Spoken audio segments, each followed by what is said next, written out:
Hello students, नमस्कार।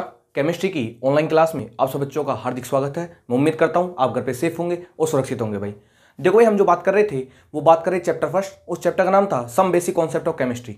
और इस चैप्टर में हम जो डिस्कस कर रहे थे वो एक इंपॉर्टेंट टॉपिक डिस्कस कर रहे थे। उस टॉपिक का नाम था भाई मोल कॉन्सेप्ट। उम्मीद करता हूँ अब तक आपको मोल कॉन्सेप्ट की जो कहानी है वो तरीके समझ में आने लग गई होगी। मोल कॉन्सेप्ट का एक ओनली भय है जिससे विद्यार्थी डर जाता है, बाकी मोल कॉन्सेप्ट में ऐसा कुछ है नहीं। और आपने इस चीज़ को देखा भी होगा और महसूस भी किया होगा कि मोल कॉन्सेप्ट काफ़ी इजी टॉपिक है, इसको आसानी से पढ़ा जा सकता है और इसके आसानी से क्वेश्चन सोल्व किए जा सकते हैं। देखो बिना बात किए अपने टॉपिक को हम स्टार्ट करते हैं। पिछले वाले लेक्चर में हम जो बात कर रहे थे वो बात कर रहे थे भाई एम्पेरिकल फॉर्मूले के बारे में। यानी हम जो बात कर रहे थे वो बात कर रहे थे मूलानुपाती सूत्र के बारे में। मैंने आपको बताया था कि मूलानुपाती सूत्र क्या होता है कि किसी भी अणु में उपस्थित परमाणुओं का जो सबसे सरलतम अनुपात होता है उस अनुपात को बोलते हैं अपन एम्पेरिकल फॉर्मूला। आपको एक बात और बताई गई थी, यदि आप किसी भी अणु में परमाणु का आगे सरलतम अनुपात नहीं बना सकते तो जो उसका मोलिकुलर फॉर्मूला होगा वही उसका हो जाएगा एम्पेरिकल फॉर्मूला। बात क्लियर है।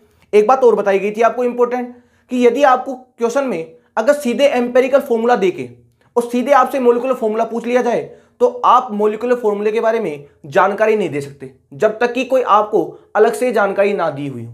यानी अगर आपको सीधा EF दे के अगर MF पूछ रहा है तो आप सीधे ये नहीं बता सकते कि इसका मोलिकुलर फॉर्मूला क्या होगा या इसका अणुसूत्र क्या होगा। यदि आपको EF दे के MF पूछा जा रहा है तो आपको कुछ अलग से भी जानकारी दी जाएगी, तभी आप EF का उपयोग करके क्या निकाल पाओगे, MF। बात क्लियर है।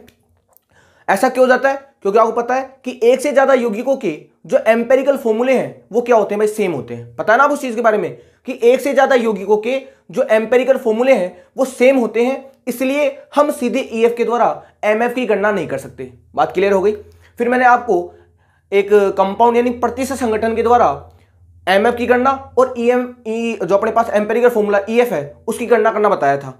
कि अगर मान लो आपको कोई क्वेश्चन दिया जाए प्रतिशत के रूप में, एक एग्जांपल भी दिया था मैंने, अगर आपको कोई क्वेश्चन दिया जाए तो पहला काम क्या करोगे आप, उसमें देखोगे कितने प्रकार के एलिमेंट है, फिर उसका लिखोगे प्रतिशत संगठन, फिर निकालोगे उसके मोल, फिर निकालोगे सिंपलेस्ट रेशियो, और फिर मैंने आपको फॉर्मूला बताया था MF इक्वल टू EF की होल पावर n बताया था। वेर n बराबर क्या था, m बराबर क्या था भाई, जो अणुभार आपको दिया गया है अपॉन डिवाइड में क्या जाएगा अपने पास, एम्पेरिकल फॉर्मूले का अणुभार। ये तो आप निकाल लोगे ना एम्पेरिकल फॉर्मूला, उसका अणुभार और आपको जो दिया गया है उसका अणुभार डिवाइड कर दोगे, n की वैल्यू हो जाएगी, इस वैल्यू को यहां पुट करेंगे, क्या आ जाएगा हमारे पास, मोलिकुलर फॉर्मूला। यानी अगर आपको एक्स्ट्रा में अणुभार दिया जाए और EF आप निकाल लोगे तो इस फॉर्मूले के द्वारा हम किसकी गणना कर सकते हैं भाई, MF की। काफी अच्छा लगा। मैंने एक एग्जाम्पल आपको होमवर्क के लिए दिया था, काफी सारे विद्यार्थियों ने वो जो एग्जाम्पल मैंने दिया था उसका करेक्ट सॉल्यूशन मेरे पास भेजा है। पता लग गया कि आपको शायद MF की और EF की कहानी समझ में आ गई होगी। अब जिन विद्यार्थियों ने सोल्व नहीं किया है उनके लिए मैं सॉल्यूशन कर रहा हूं उस क्वेश्चन का। देखो सॉल्यूशन क्या होगा। क्वेश्चन क्या था हमारा, क्वेश्चन ये था, क्वेश्चन नहीं लिखूंगा बार बार मैं, क्वेश्चन ये था कि एक यौगिक है जिसमें कार्बन कितना था अपने पास 80%, और जो बच गया था वो सब क्या था, हाइड्रोजन। यानी हाइड्रोजन कितना था अपने पास 20% है। आपको दिया गया था इसका मोलिकुलर मास, यानी आपको दिया गया था इसका अणुभार कितना दिया गया था, आपको क्वेश्चन में अणुभार दिया गया इसका 30, और पूछा था कि बताओ इसका MF क्या होगा और इसका EF क्या होगा। ये कहा गया था आपसे कि एक यौगिक है जिसमें कार्बन जो है उसका द्रव्यमान है 80%, बच गया जो क्या बच गया, हाइड्रोजन। अगर 80% कार्बन है तो बताओ 20% हाइड्रोजन बचेगा नहीं बचेगा, आ गया 20%। अणुभार कितना दिया गया था आपको 30, पूछा ये गया था कि बताओ इसका MF क्या होगा और इसका EF क्या होगा। पहला काम क्या था, कितने प्रकार के एटम है, 1 और 1 2, तो पहले लिखोगे आप सीरियल नंबर, क्या लिखोगे, सीरियल नंबर कितना है 1 और 2, ठीक है। उसके बाद लिखोगे आप एलिमेंट कि आपके पास कौन कौन से परमाणु है, एक तो अपने पास कार्बन है और एक अपने पास हाइड्रोजन है। थोड़ा ऊपर लिख देता हूं जिससे आपको देखने में परेशान ना हो। MF पूछा गया था हमसे और EF पूछा गया था। पता है ना MF EF क्या है, MF तो होता है मोलिकुलर फॉर्मूला और EF होता है एम्पेरिकल फॉर्मूला। बात क्लियर है। यहां लिखेंगे हम सीरियल नंबर, कितने आइटम है 2, तो 1 और अपने पास 2। उसके बाद लिखोगे आप एलिमेंट, एलिमेंट कितने आपके पास 2 ही है, एक तो अपने पास कार्बन है अपना हाइड्रोजन है। उसके बाद लिखोगे आप प्रतिशत वैल्यू, कितनी जी इसकी 80%, इसकी कितनी है 20%। अब निकालोगे आप मोल, आप निकालोगे रिलेटिव मोल, क्या निकालोगे आप, रिलेटिव मोल, जिसको दिखाते हैं स्मॉल n से। पता है आपको 80 डिवाइड बाय इसका एटॉमिक मास कितना होता है कार्बन का 12, इसका आता है 20, हाइड्रोजन कितना होता है 1 होता ही नहीं होता, डिवाइड करो कितना आता है, लगभग जाएगा 6.67 के समथिंग आ जाएगा। भाग देना जानते हो ना आप, निकाल लेना। इसका कितना आएगा 20। अब निकालना है हमको सिंपलेस्ट रेशियो। क्या निकालना है? सिंपलेस्ट रेशियो, या हमको निकालना है सरलतम अनुपात। मैंने कहा था जो सबसे छोटी वैल्यू है उसका भाग दे दो आप। तो इसके अंदर किसका भाग दे देंगे? इसका ही भाग दे देंगे। बताओ एक आएगा नहीं आएगा? और 20 में किसका भाग देंगे? इसका ही। लगभग जाएगा 3 आ जाएगा। बताओ सरलतम अनुपात अपने पास क्या आएगा? 1 और 3। यानी कार्बन कितना है अपने पास? 1। हाइड्रोजन अपने पास कितना है? 3। तो बताओ CH3 बनेगा नहीं बनेगा? ये बन जाएगा इसका एम्पेरिकल फॉर्मूला। इसका एम्पेरिकल फॉर्मूला क्या बन जाएगा भाई? CH3। अब निकाल लोगे आप इसका वेट। इसका वेट कितना होगा? कार्बन का 12, एक हाइड्रोजन का 1 होता है, 3 का अपने पास 3। कितना आ जाएगा अपने पास? 15। कितना आ जाएगा अपने पास? 15। अब निकालोगे आप क्या? हम क्या जानते हैं? MF इक्वल टू क्या होता है भाई? EF की होल पावर n। n क्या होगा अपने पास? कितना दिया गया हमको? 30। कितना निकालिए हमने? 15। कितना आ जाएगा? 2। इस 2 को यहाँ पुट कर दो तो MF बराबर क्या जाएगा अपने पास? EF क्या है अपने पास? CH3 की होल पावर कितने है? 2। तो C2H6। That is the answer. ये होगा इस क्वेश्चन का आंसर। ध्यान से देख लीजिए आंसर को, शायद आपको क्लियर हो गया होगा कि आंसर क्या होगा। बात क्लियर है? ये बात थी एम्पेरिकल फॉर्मूले और मोलिकुलर फॉर्मूले के बारे में, कि अगर आपको प्रतिशत का कोई क्वेश्चन दे दिया जाए कि आपको कार्बन का इतना दिया गया है, हाइड्रोजन का इतना दिया गया है, ऑक्सीजन का इतना दिया गया है, तो आप उसका MF और EF किस प्रकार निकालोगे? तो इस प्रकार करके आप उसका MF निकाल सकते हो और आप उसका क्या निकाल सकते हो भाई? EF। बात क्लियर है? तो इसका MF तो क्या होगा? इसका MF होगा C2H6 और EF क्या होगा? इसका EF होगा भाई CH3। यहां तक की बात शायद आपको क्लियर हो गई होगी। ये बात थी भाई पिछले वाले लेक्चर की। आज जो हम स्टार्ट करने वाले हैं वो करेंगे एक इंपॉर्टेंट टॉपिक, और वो टॉपिक मोल कॉन्सेप्ट में अपना काफी कुछ रोल प्ले करने वाला है। हमको उस टॉपिक को तरीके सीखना है और समझना है, और फिर जो मोल कॉन्सेप्ट के क्वेश्चन हम पढ़ेंगे उसके, वो आपके लिए क्या हो जाएंगे भाई? आसान। अब तक जो आपको पढ़ाया गया है वो आपको शायद आसान लग रहा होगा, अब भी जो पढ़ाया जाएगा वो भी आपको आसान लगेगा, क्योंकि मैंने आपसे कहा है कि मैं आपके लिए जो कंटेंट तैयार कर रहा हूं वो इस प्रकार का तैयार कर रहा हूं ताकि आपको मोल कॉन्सेप्ट से डर ना लगे, आपको ऐसा लगे कि जो पढ़ाया जा रहा है वो बिल्कुल सिंपल है और हम इसके क्वेश्चन आसानी से कर पा रहे हैं। तो बिना बात किए आज के अपने टॉपिक को हम स्टार्ट करते हैं। आज का टॉपिक हमारा है लिमिटिंग रिएजेंट। आज का हमारा टॉपिक क्या है? Limiting reagent. बोर्ड पे लिख देता हूं। आज जो हम बात करने वाले हैं वो बात करेंगे भाई लिमिटिंग रिएजेंट की। किसकी बात करेंगे? Limiting reagent. हिंदी में बात करें इसको बोलते हैं सीमांत अभिकर्मक। क्या बोलते हैं? सीमांत अभिकर्मक। आज का हमारा टॉपिक क्या है? Limiting reagent. लिमिटिंग रिएजेंट जिसको बोला जाता है हिंदी में सीमांत अभिकर्मक। क्या बोला जाता है? सीमांत अभिकर्मक। टॉपिक का नाम क्या होगा अपने पास? Limiting reagent. इसको शॉर्ट में बोलेंगे अपन LR। शॉर्ट में क्या बोलेंगे इसको? LR। L का मतलब लिमिटिंग और R का मतलब क्या होता है? रिएजेंट। और हिंदी में क्या बोलते हैं इसको? सीमांत अभिकर्मक। पहली बात तो ये कि सर क्या पता ये लिमिटिंग रिएजेंट है क्या? पहले तो सर आप हमको ये बताओ ये सीमांत अभिकर्मक से मतलब है क्या? ऐसा कौन सा रिएजेंट है जिसको आप बोल रहे हो सर लिमिटिंग रिएजेंट? तो पहली बात आप सुनो भाई, जो भी लिमिटिंग रिएजेंट होगा वो आपको अभिक्रिया में मिलेगा। भाई जब बात ही रिएजेंट की कर रहे हो वो तो अभिक्रिया में होगा ना भाई। तो हमको ये देखना है कि किसी भी अभिक्रिया में लिमिटिंग रिएजेंट क्या होता है। अब नाम से पता लग रहा है सीमांत, यानी जिसकी सीमा एक फिक्स होगी, यानी वह अभिकर्मक जिसकी एक फिक्स सीमा होगी उसे बोलेंगे हम सीमांत अभिकर्मक। उसे क्या बोलेंगे हम? सीमांत अभिकर्मक। अभी तक आपको शायद सीमांत अभिकर्मक की कहानी समझ में नहीं आई है। अब मैं एक छोटे से एग्जाम्पल के द्वारा, एक जनरल एग्जाम्पल के द्वारा इस सीमांत अभिकर्मक की कहानी आपको समझाना चाहता हूं कि सीमांत अभिकर्मक होगा क्या। तो पहले मैं लिखता हूं इसकी परिभाषा, और उस परिभाषा के द्वारा पहले तो मैं आपको परिभाषा लिखूंगा और परिभाषा के बाद आपको एक छोटा सा एग्जाम्पल बताया जाएगा आपके दैनिक जीवन का। उसके द्वारा आप इस सीमांत अभिकर्मक की कहानी सीख पाओगे। परिभाषा क्या है? देखो परिभाषा मैं हिंदी और इंग्लिश दोनों में लिख रहा हूं भाई, समझ जाना भाई बात हो ध्यान से। परिभाषा क्या है? वह अभिकर्मक, परिभाषा क्या होगी? वह अभिकर्मक जो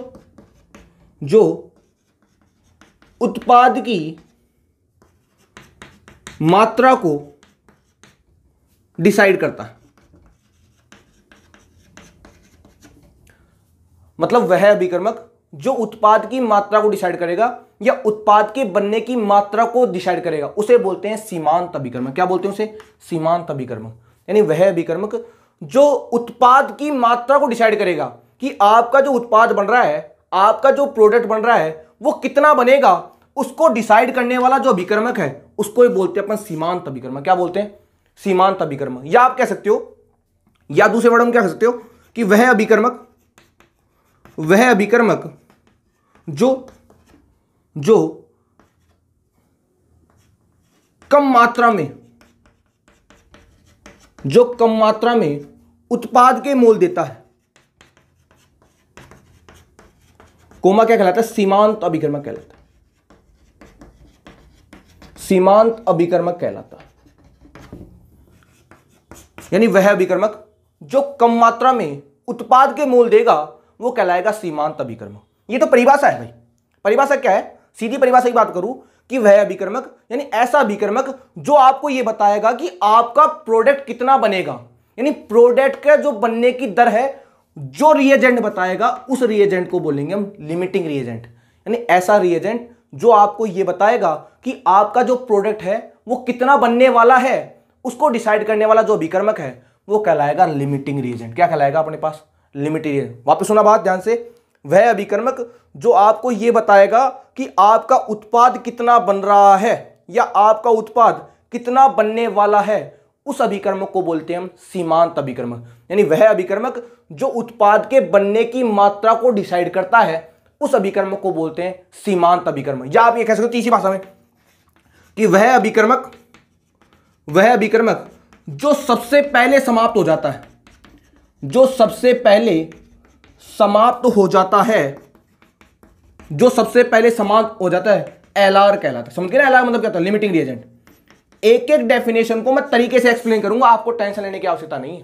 पहले आप परिभाषा को समझो, लिमिटिंग रिएजेंट क्या है। मैं आपसे फिर कह रहा हूं, वह अभिकर्मक जो उत्पाद के बनने की मात्रा को डिसाइड करेगा उसको बोलेंगे लिमिटिंग रिएजेंट। पता लग गया ना एक लाइन में क्या कह रहा हूं, वह रिएजेंट या वह अभिकर्मक जो आपको यह बताएगा कि इस अभिक्रिया में उत्पाद कितना बनेगा उसको बोलते हैं लिमिटिंग रिएजेंट। या दूसरे वर्डों में हम ये कह सकते हैं कि वह अभिकर्मक जो अभिक्रिया में सबसे पहले समाप्त हो जाता है उस अभिकर्मक को बोलते हैं सीमांत अभिकर्मक। क्या बोलते हैं उसे, सीमांत अभिकर्मक, या इंग्लिश में बोलते हैं लिमिटिंग रिएजेंट।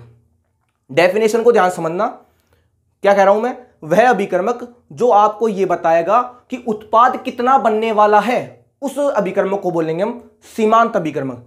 या दूसरे भाषा में आप ये कह सकते हो कि वह अभिकर्मक जो अभिक्रिया में सबसे पहले समाप्त हो जाता है उस अभिकर्मक को बोलते हैं सीमांत अभिकर्मक, या उस अभिकर्मक को बोलते हैं भाई लिमिटिंग रिएजेंट। कहानी शायद आपको समझ में आ रही होगी कि मैं कहना क्या चाहता हूं।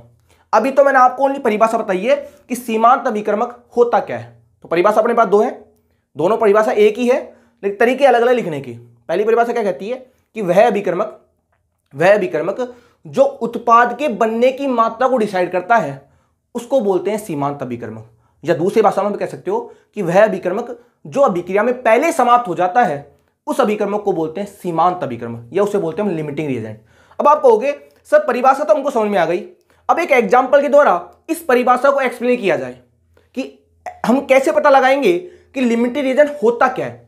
परिभाषा तो आपको समझ में आ गई लेकिन आपको यह पता नहीं लगा कि सर वाक्य में जो सीमांत अभिकर्मक है वो होगा क्या और हम कैसे पता लगाएंगे कि सीमांत अभिकर्मक होता क्या है। तो मैं एक साधारण से एक दैनिक जीवन के एग्जाम्पल से आपको सीमांत अभिकर्मक की कहानी एक्सप्लेन करूंगा और उसी एग्जाम्पल से आपको ये जो परिभाषाएं लिखी हैं वो समझ में आ जाएगी। एग्जाम्पल कुछ कैसा है सुनो बात ध्यान से, लेकिन उससे पहले परिभाषा आपको याद होनी चाहिए कि वह अभिकर्मक जो उत्पाद के बनने की मात्रा को डिसाइड करता है उसको बोलते हैं सीमांत अभिकर्मक, या वह अभिकर्मक जो अभिक्रिया में सबसे पहले समाप्त हो जाता है उस अभिकर्मक को बोलते हैं लिमिटिंग रिएजेंट, या उसे बोलते हैं सीमांत अभिकर्मक। अब आप एग्जाम्पल समझो कि मान लो छोटा सा एग्जाम्पल है, ज्यादा स्पेशल एग्जाम्पल नहीं है, लेकिन उस एग्जाम्पल से आपको इस लिमिटिंग रिएजेंट की कहानी पूरी समझ में आ जाएगी। एग्जाम्पल क्या है सुनो ध्यान से बात। मान लो मैंने एक साइकिल की फैक्ट्री खोली, मैंने एक साइकिल बनाने की फैक्ट्री खोली। सोचना बात को ध्यान से, परिभाषा तो आपको पता लग गई ना क्या है, इसको तो रफ कर देता हूं मैं। सोचना बात को ध्यान से, उससे आपको सीमांत अभिकर्मक की कहानी समझ में आ जाएगी। मान लो कि मैंने एक साइकिल बनाने की फैक्ट्री खोली, उस साइकिल बनाने की फैक्ट्री में मेरे पास जो टायर्स थे, समझना बातों को ध्यान से। मान लो मैंने एक साइकिल बनाने की फैक्ट्री खोली और उस साइकिल बनाने की फैक्ट्री में मेरे पास जो टायर बने वो टायर बन गए 400। कितने टायर्स बन गए अपने पास? 400। अब आप जानते हो एक साइकिल में कितने टायर लगते हैं? 2। तो 400 टायर जो लगेंगे वो कितनी साइकिल में लगेंगे? 200 में लगेंगे भाई मैंने एक साइकिल बनाने की फैक्ट्री खोली और उस साइकिल बनाने की फैक्ट्री में मेरे पास जो टायर्स थे वो अपने पास थे 400, और आपको पता है एक साइकिल में 2 टायर लगते हैं। तो अगर अब मेरे पास 400 टायर हैं तो मेरे पास साइकिलें कितनी बनेंगी? 200 बनेंगी, क्योंकि हम जानते हैं एक साइकिल में 2 टायर लगते हैं। तो 400 टायर हैं तो साइकिलें कितनी बनने वाली है? 200। और मेरे पास जो पेडल्स थे, सुनना बातों ध्यान से, मेरे पास जो पेडल्स थे वो पेडल 100 थे भाई। साइकिल के जो पेडल्स होते हैं ना, वो पेडल कितने थे मेरे पास? 100। आपको पता है कि एक साइकिल में 2 पेडल लगते हैं, तो पेडल कितने होते हैं अपने पास? 100। अगर पेडल 100 थे तो बताओ साइकिलें कितनी बनेंगी? भाई आप ही समझो कि मैंने एक साइकिल बनाने की फैक्ट्री खोली। उस साइकिल बनाने की फैक्ट्री में मेरे पास टायर तो 400 थे और मेरे पास पेडल कितने थे? 100। और मेरे से पूछा गया कि बताओ सर कितनी साइकिलें बनेंगी, कितनी साइकिल्स बनेंगी? तो आप कितनी बताओगे? भाई कितने टायर हो, भाई जितने पेडल होंगे उतनी तो साइकिल बनाओगे। बिना पेडल साइकिल चलाने से रहे आप। तो आपके पास टायर तो 400 थे, लेकिन पेडल आपके पास कितने थे? 100। अब एक साइकिल में कितने पेडल लगते हैं? 2। तो मैं कहूंगा अगर एक साइकिल में 2 पेडल लगते हैं तो बताओ टोटल आप कितनी साइकिल बना सकते हो उससे? 50। कितनी बना सकते हो? यानी जब आप 50 साइकिल बनाओगे तो आपके टोटल 100 जो पेडल हैं वो कंप्लीट हो चुके होंगे, और आपके पास क्या बच जाएंगे भाई? टायर्स। मैं कहूंगा टायर्स तो आपके पास शेष बच जाएंगे, और सबके पेडल क्या हो जाएंगे आपके पास? समाप्त। पता होंगे कि नहीं होंगे? होंगे ही नहीं होंगे। तो ये जो पेडल है ना, पेडल, ये पेडल कहलाएगा लिमिटिंग रिएजेंट। ये क्या कहलाएगा अपने पास? Limiting reagent. अभी कहानी समझ में आएगी आपको। मैंने एक साइकिल बनाने की फैक्ट्री खोली। उस साइकिल बनाने की फैक्ट्री में मेरे पास 400 टायर थे और मेरे पास 100 पेडल थे। अब साइकिल कितनी बन सकती है? बट टायर थोड़ी बताएगा साइकिल कितनी बनेगी। साइकिल कौन बताएगा कि आपके पास पेडल कितने हैं? आपके पास पेडल कितने थे? 100। और 100 पेडल कितनी साइकिल बन सकती? 50। यानी आपको जो बता रहा है कि आपकी साइकिल कितनी बनेगी, वो कौन बता रहा है? अपने पास पेडल। और मैंने कहा था, परिभाषा क्या बताई थी, कि वह अभिकर्मक जो आपको उत्पाद की मात्रा डिसाइड करेगा कि उत्पाद कितना बनने वाला है, उसको बोलेंगे लिमिटिंग रिएजेंट। पहली परिभाषा क्या बताई थी मैंने आपको, कि वह अभिकर्मक जो उत्पाद के बनने की मात्रा को डिसाइड करता है उसे बोलते हैं लिमिटिंग रिएजेंट। तो देखो, क्या टायर डिसाइड कर रहा है कि साइकिल कितनी बनेगी? डिसाइड कौन कर रहा है? आपके पास पेडल। क्योंकि पेडल आपके पास कितने? 100। अगर 100 पेडल है तो साइकिल कितनी बनने वाली? 50। तो बताओ डिसाइड कौन करेगा? पेडल करेगा, टायर करेगा? पेडल। तो जो डिसाइड करेगा बताओ वो लिमिटिंग रिएजेंट होगा कि नहीं होगा? तो मैं कहूंगा टायर और पेडल में लिमिटिंग रिएजेंट कौन होने वाला है भाई? LR। ये होगा लिमिटिंग रिएजेंट, क्योंकि ये डिसाइड करेगा कि साइकिल कितनी बनेगी। बट क्लियर बात?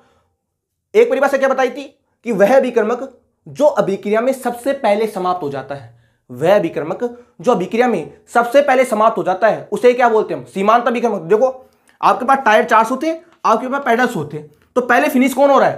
पेडल हो रहा है कि टायर हो रहे हैं? समाप्त तो पेडल ही होंगे ना, कि 100 के 100 पेडल बना लिया आपने 50 साइकिलों में। अब आपके पास क्या बच गए? टायर। क्या आपके पास पेडल्स बचे क्या? तो पहले समाप्त कौन हो गया? पेडल। और जो पहले समाप्त हो जाता है उसे बोलते हैं सीमांत अभिकर्मक। उसे क्या बोलते हैं? सीमांत अभिकर्मक। यानी आपके जो पेडल हैं वो बताएंगे कि साइकिल कितनी बनती है। तो जो प्रोडक्ट को बनने को बताता है कि आपका प्रोडक्ट कितना बनेगा, उसको बोलते हैं लिमिटिंग रिएजेंट। उसको क्या बोलते हैं? Limiting reagent. और जो बच जाता है उसको बोलते हैं हिंदी में अतिरिक्त अभिकर्मक, या इसको बोलते हैं एक्सेसिव रिएजेंट। दोनों इंग्लिश में तो बोलते हैं एक्सेसिव रिएजेंट, या हिंदी बोलते हैं अतिरिक्त अभिकर्मक। कहानी शायद आपको समझ में आ गई होगी कि मैं क्या कहना चाहता हूं। ध्यान से देख लीजिए बोर्ड पर, आपको कहानी पूरी क्लियर हो जाएगी लिमिटिंग रिएजेंट के बारे में कि मैं क्या कहना चाहता हूं। वापिस एक बार समझाता हूं आपको। मैंने परिभाषा आपको यह बताई थी कि वह अभिकर्मक जो अभिक्रिया में उत्पाद के बनने की मात्रा को डिसाइड करता है उस अभिकर्मक को बोलते हैं सीमांत अभिकर्मक। दूसरी परिभाषा आपको ये बताई थी कि वह अभिकर्मक जो अभिक्रिया में पहले समाप्त हो जाएगा उस अभिकर्मक को बोलेंगे, क्या बोलेंगे? सीमांत अभिकर्मक। मैंने आपको एग्जाम्पल बताया कि मान लो मैंने एक साइकिल बनाने की फैक्ट्री खोली। उस साइकिल बनाने की फैक्ट्री में मेरे पास टायर तो 400 थे और मेरे पास पेडल 100 थे। अब आपकी साइकिल कितनी बनेगी वो टायर थोड़ी बताएगा, वो क्या बताएंगे? पेडल्स। क्योंकि एक साइकिल में कम से कम 2 पेडल लगेंगे और आपके पास पेडल कितने? 100। अगर पेडल आपके पास 100 है तो साइकिल कितनी बनेगी? आपके 50। बताओ क्या टायर बता रहे हैं साइकिल कितनी बनेगी? बता कौन रहा है आपको? पेडल। कि साइकिलें कितनी बनने वाली हैं। तो जो बताता है उसको बोलते हैं लिमिटिंग रिएजेंट। और आपको पता है जब 100 के 100 पेडल पूरी साइकिलों में लग जाएंगे तो पहले समाप्त तो पेडल ही होंगे ना। बताओ आपके पास टायर बचेंगे नहीं बचेंगे? क्योंकि आप जानते हो 50 साइकिलों में टायर कितने लगेंगे? 100। मैं कहूंगा आपके पास कितने टायर बच जाएंगे? 300 टायर। कितने टायर बच जाएंगे? 300। जो बच गए उनको बोलते हैं एक्सेसिव रिएजेंट, या हिंदी बोलते हैं अतिरिक्त अभिकर्मक। और जो समाप्त हो गया उसे बोलते हैं लिमिटिंग रिएजेंट, उसे बोलते हैं सीमांत अभिकर्मक। उसे क्या बोलते हैं? सीमांत अभिकर्मक। इसका मतलब ये हुआ कि एक अभिक्रिया में दो अभिकर्मक होंगे, एक तो होगा सीमांत अभिकर्मक और एक होगा अतिरिक्त अभिकर्मक। अतिरिक्त अभिकर्मक क्या होगा? जिसकी मात्रा ज्यादा होगी। और सीमांत अभिकर्मक क्या होगा? जिसकी मात्रा अभिक्रिया के दौरान क्या हो जाएगी? समाप्त। उस अभिकर्मक को बोलेंगे हम लिमिटिंग रिएजेंट। उसे क्या बोलेंगे हम? Limiting reagent. कहानी शायद समझ में आ गई होगी कि लिमिटिंग रिएजेंट क्या है। वह अभिकर्मक जो अभिक्रिया में उत्पाद के बनने की मात्रा को डिसाइड करता है, उस अभिकर्मक को बोलते हैं लिमिटिंग रिएजेंट। या वह अभिकर्मक जो अभिक्रिया में सबसे पहले समाप्त हो जाता है, उस अभिकर्मक को बोलते हैं लिमिटिंग रिएजेंट। शायद इस एग्जांपल के द्वारा आपको एलआर की यानी लिमिटिंग रिएजेंट की कहानी समझ में आ गई होगी। अब मैं बताता हूं आपको। भाई हमको कोई साइकिल बनाने की फैक्ट्री तो खोलनी नहीं है। भाई हमको कोई साइकिल बनाने की फैक्ट्री थोड़ी खोलनी है। हमको तो अभिक्रियाओं में पता लगाना है कि अभिक्रियाओं में लिमिटिंग रिएजेंट कैसे पता लगाया जाएगा। यानी हमको ये सीखना है कि सर अगर हमारे सामने कोई अभिक्रिया लिख दी जाए तो हम कैसे पता लगाएंगे कि कौन तो लिमिटिंग रिएजेंट होगा या कौन लिमिटिंग रिएजेंट नहीं होगा। हमारे पास टारगेट क्या आ गया? यदि हमारे सामने कोई अभिक्रिया लिख दी जाए, यदि हमारे सामने कोई अभिक्रिया लिख दी जाए और पूछा जाए कि बताओ इस अभिक्रिया में कौन तो लिमिटिंग रिएजेंट होगा और कौन लिमिटिंग रिएजेंट नहीं होगा, तो सर हम कैसे पता लगाएंगे? और उसको पता लगाने का तरीका मैं आपको बता रहा हूं। आप कैसे पता लगाओगे कि किसी भी अभिक्रिया में लिमिटिंग रिएजेंट कौन होने वाला है और किस प्रकार निकाला जाता है? तो हमारा मोटिव, वो हमारा टारगेट है। हमको ये पता लगाना है कि किसी भी रासायनिक अभिक्रिया में सीमांत अभिकर्मक की या लिमिटिंग रिएजेंट की पहचान किस प्रकार की जाती है। लेकिन मैं समझता हूं यहां तक की कहानी शायद आपको समझ में आ गई होगी कि लिमिटिंग रिएजेंट होते क्या है। वापिस बता देते हैं कि वह अभिकर्मक जो अभिक्रिया में उत्पाद के बनने की मात्रा को डिसाइड करेगा, उस अभिकर्मक को बोलेंगे लिमिटिंग रिएजेंट। या वह अभिकर्मक जो अभिक्रिया में सबसे पहले समाप्त हो जाता है, उस अभिकर्मक को बोलते हैं लिमिटिंग रिएजेंट। अब बताता हूं मैं आपको, आप कैसे पता लगाओगे कि किसी भी रासायनिक अभिक्रिया में लिमिटिंग रिएजेंट की पहचान कैसे की जाती है। आप कैसे पता लगाओगे कि किसी भी रासायनिक अभिक्रिया में लिमिटिंग रिएजेंट की पहचान कैसे की जाती है? एक मिनट माइक सही कर लेता हूं। आप कैसे पता लगाओगे कि किसी भी रासायनिक अभिक्रिया में लिमिटिंग रिएजेंट की पहचान कैसे की जाती है? मान लो मेरे पास एक सामान्य अभिक्रिया है, एग्जांपल ले लेता हूं एक सामान्य अभिक्रिया का, फिर एग्जांपल के द्वारा मैं आपको समझा दूंगा।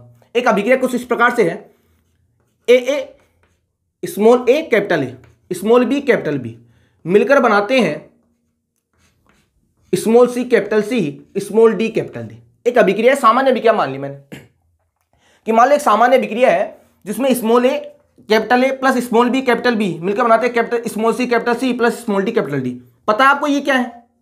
आपको पता होगा ना ये क्या है? पता ना, जैसे मैंने आपको एग्जाम्पल बताया था N2 + 3H2 कन्वर्ट किस में होता है 2NH3। तो यही तो है। इसके आगे मान लो एक, ये अपने पास 3 है, ये अपने पास 2 है। बताया था इनको मैंने क्या कहते हैं? बताया था ना मैंने इनको क्या बोलते हैं? इनको बोलते हैं स्टाइकियोमेट्रिक। इनको क्या बोलते हैं भाई? Stoichiometric coefficient. बताया था मैंने आपको।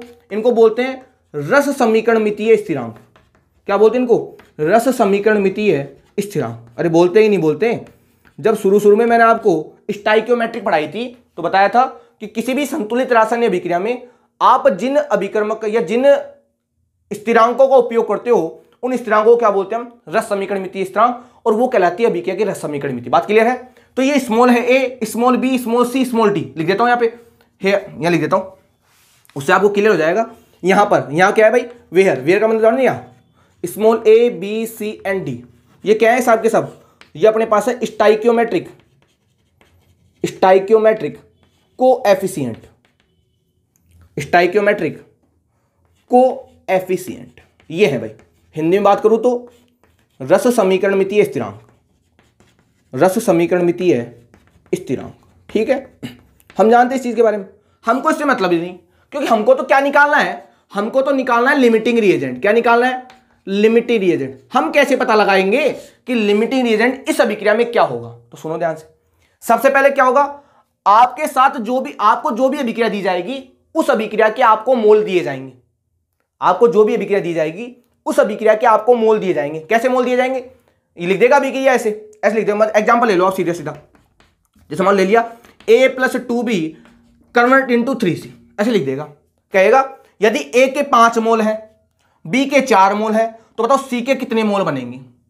C के कितने मोल बनेंगे? पूछ लेगा ऐसे कि यदि A के 5 मोल है, B के 4 मोल है, तो बताओ C के कितने मोल बनेंगे? यानी आपको एग्जाम में मोल दिए जाएंगे और अभिक्रिया भी आपको दी जाएगी। दोनों ही काम दिए जाएंगे। आपको अभिक्रिया भी दी जाएगी, आपको मोल भी दिए जाएंगे। और पूछ लिया जाएगा बताओ सी के मोल कितने हैं, तो पहला काम क्या होगा, यहां लिखोगे आप गिवन मोल। क्या लिखोगे आप, गिवन मोल। जानते हैं ना गिवन मोल क्या है, जो दिए गए हैं।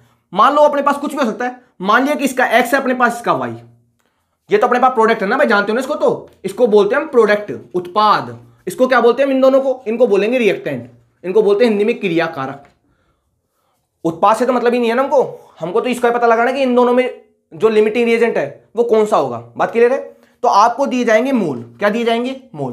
ठीक है, फिर आपको करना है, उसके बाद आपको क्या करना है, आपको मोल दे दिए जाएंगे, उसके बाद करोगे आप इस मोल को डिवाइड कर दोगे कोएफिशिएंट से। क्या कर दोगे, जो आपके साथ इसके साथ जो कोएफिशिएंट लिखा है उसको दिए गए मोल से डिवाइड कर दोगे। यानी x को डिवाइड किससे कर दोगे, a से, और y को डिवाइड किससे कर दोगे भाई, b से। ये काम कर लोगे आप। जैसे मान लो अभी मैंने एग्जांपल जो लिखा था a + 2b convert into 3c, कहा कि इसके कितने मोल है 5, इसके कितने मोल है अपने पास 4, पूछा कि बताओ इसके कितने मोल बनेंगे। तो देखो आपको ये मोल दिए गए हैं। अब इसको क्या करोगे, इसके जो कोएफिशिएंट, इसका 1 है, इसका कितना है 2, तो 5 को किससे डिवाइड कर दोगे, 1 से। 4 को किससे डिवाइड कर दोगे आप, 2 से। कर दोगे ना काम। जो भी आपको मोल दिए गए हैं उन मोल को उस अभिक्रिया के रस समीकरण मितीय स्थिरांक से क्या कर दोगे, डिवाइड कर दोगे। कर दोगे काम, ये काम कर दोगे आप, उस अभिक्रिया के रस समीकरण मितीय स्थिरांक से क्या कर दोगे आप, डिवाइड कर दोगे। ठीक है, अब सुनो बात ध्यान से। जैसे आप डिवाइड कर दोगे तो आपके साथ दो कंडीशन बनेगी। क्या बनेगी, यदि x/a की वैल्यू y/b से ज्यादा है, यदि इस x/a की वैल्यू अगर y/b से ज्यादा है तो जो आपका a होगा, सुनना बात ध्यान से, यदि इस x/a की वैल्यू अगर y/b से ज्यादा है तो इस स्थिति में a कहलाएगा आपका लिमिटिंग रिएजेंट। क्या कहलाएगा, a। यदि x/a की वैल्यू अगर y/b से ज्यादा है तो इस स्थिति में, ज्यादा इसकी है ना वैल्यू, ज्यादा इसकी है, ओ सॉरी ज्यादा वैल्यू इसकी है, कम कौन है, यही तो है भाई, ज्यादा वैल्यू इसकी है, कम कौन है ये। तो इस स्थिति में आपका जो b है वो कहलाएगा लिमिटिंग रिएजेंट। क्या कहलाएगा अपने पास, b कहलाएगा लिमिटिंग रिएजेंट, क्योंकि इसकी वैल्यू कम है, इसकी वैल्यू ज्यादा है। ठीक है, अगर मान लो इसकी वैल्यू ऐसा हो जाए कि x/a की वैल्यू कम हो जाए y/b से, तो इस स्थिति में वैल्यू कम किसकी है, इसकी, तो जिसकी वैल्यू कम होती है वो कहलाता है लिमिटिंग रिएजेंट। ठीक है, और मान लो एक कंडीशन ऐसी आई है कि जिसमें दोनों ही वैल्यू बराबर हो जाए, तो इस स्थिति में AB और BB दोनों ही किसका काम करेंगे भाई, लिमिटिंग रिएजेंट का। कहानी शायद आपको समझ में आ गई होगी। पहला काम क्या करोगे आप, आपको जो मोल दिए जाएंगे मोल को लिख लोगे आप। उसके बाद क्या करोगे, कोएफिशिएंट पता है आपको, उसका दे दोगे भाग। यदि इसकी वैल्यू इससे ज्यादा है तो कम कौन है ये, तो किसके लिए, बी के लिए, तो आपका बी लिमिटिंग रिएजेंट होगा। यदि इसकी वैल्यू कम है तो ये ए के लिए है, तो ए लिमिटिंग रिएजेंट होगा। यदि दोनों की वैल्यू बराबर है तो चाहे आप इसको लो चाहे आप इसको लो, दोनों ही किसका काम करेंगे भाई, लिमिटिंग रिएजेंट। यानी आपका आंसर इससे भी आ सकता है और आपका आंसर इससे भी आ सकता है। कैसे आएगा आंसर, किस प्रकार काम करेगा, वो मैं बात करूंगा अगले वाले लेक्चर में। अभी तक तो आपको ये समझना है कि लिमिटिंग रिएजेंट होता क्या है। तो क्या होता है लिमिटिंग रिएजेंट, कि जो अभिक्रिया में उत्पाद के बनने की मात्रा को डिसाइड करेगा उसे बोलते हैं लिमिटिंग रिएजेंट, या जो अभिक्रिया में सबसे पहले समाप्त हो जाएगा उसे क्या बोलेंगे हम, लिमिटिंग रिएजेंट। आज के लिए इतना ही। अगले वाले लेक्चर में हम डिस्कस करेंगे कि ये जो फॉर्मूला है वो किस प्रकार हमको क्वेश्चन के ऊपर अप्लाई करना है। जब तक के लिए धन्यवाद, देखते रहिए भाई लेक्चर।